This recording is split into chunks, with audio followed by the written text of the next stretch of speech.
All right, my beautiful people, man. Good morning, grand rising to you. This is Brother E, the financial preacher spreading the prosperity gospel. This is Church Without Walls, and this is just a time where I just try to share with people some concepts that come directly from the Bible that can help you financially. In case you guys don't know, that holy text more was talked about money than any other topic. But unfortunately, we don't talk about money more than any other topic. I find that very interesting. So today, I just want to share some concepts with you for those that might be struggling right now. You might feel like there's no way out. You might be pressed. You know, your back is against the wall, and you're between a rock and a hard place. Well, I want to tell you today that there's a way out. But you have to be willing to do your part. Everybody put console, do my part. You have to be willing to do your part. So today we're going to talk about how to get out of debt God's way. That's right. How to get out of debt God's way. Now, I want you to understand that as you must first decide that you're going to take this journey to pay off what you owe, pay off what you have signed on the dotted line for. If you decide to take this journey, that once you start to take steps, then the universe, God Himself, will help you. But it requires you making a decision to do something about your situation, whatever that may be. So I don't care if it's student loan debt. I don't care if it's a car loan. I don't care if it's a mortgage. There is a way out. The same way that you got yourself in this mess, you can get out with God's help. And so, for those that don't know, my philosophy on money comes from the Bible. I might read a lot of books, but the first one and the most important one is the Bible. That's why I recommend that you actually read it. Don't just go to church. That's good.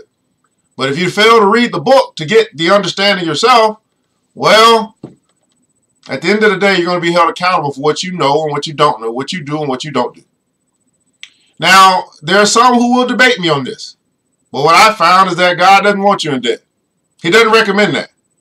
There are some who will debate me on this, though. But if you read the book long enough, hard enough, and you kind of find these scriptures say something like, owe no man nothing but love, pay to Caesar what Caesar's due, but owe no man nothing but love, he recommends you stay out of debt. That's a recommendation. Matter of fact, he also says something like this: if you'll be blessed if you listen to me, and in that blessing comes, you'll be a lender and not a borrower. Says something like that as well. But he also says something like this: well, if you do find yourself in debt, do all that you can. Run like a gazelle. Be intense about getting out of it as quick as you can, as fast as you can. Get out of it, even if you find yourself in it.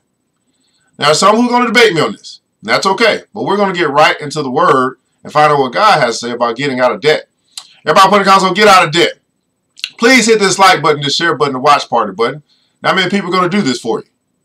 Free financial education this morning to teach you how to get out of debt God's way. I'm Brother E, a financial preacher spreading the prosperity gospel. I want you to Be like Jesus said, right? I've come that you can live and live more abundantly. That's in every area of your life. More abundantly. It has something to do with money as well. It has a lot more to do with your physical self, your spiritual self, your mind. Every area of your life, he's come that you can live and live more abundantly.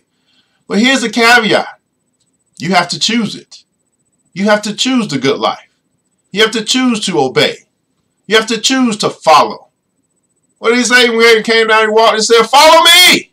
That's what he told all the disciples. They chose to follow. They could have kept doing what they were doing, could have kept working hard, fishing and collecting taxes. But a voice came and it said, follow me. And that's what they decided to do. So it was a decision. So we're going to be coming out of 2 Kings today. 2 Kings chapter 4, verse 1 through 7. Now, you may be familiar with this story. It's about a widow who is knee-deep in debt. And the creditors are calling. And in this particular instance, they are actually coming to get her children. Now, I want you to understand that it may not be that intense, or so you think right now. But if you're in a position where you're knee-deep in debt, and you're getting toward the latter years of your working time frame, retirement, quote unquote. Question to you, are you going to leave your debt to your children? Or are you going to actually leave benefits and inheritance to your children? Leaving debt to your children is just like this passage here. The creditors are coming for your kids to collect. So we got some decisions we might need to make. Change a little bit. Church without walls, Brother E. So let's read this 2 Kings chapter 4, verse 1 through 7. The wife of a man from the company of the prophets cried out to Elisha. Now, this is a widowed woman crying out to Elisha, which is a representation of God, a prophet. Your servant, my husband, is dead, she says. And you know that he revered the Lord. He loved God. But now, his creditor is coming to take my boys as his slaves. So my husband has died. I'm now a widow taking care of the household, and the creditors are calling, and we ain't got no money. And in repayment of what we owe, they're saying they're going to take my boys so they can work off the debt that we owe as a family. Now, I don't know, I might be talking to somebody today. You might be in this very same situation. The creditors are calling. You might not think they're coming for your children, but they really are. They're coming from the finances or the money of your future earnings. The creditors are calling. Is there anybody right now that the creditors are calling?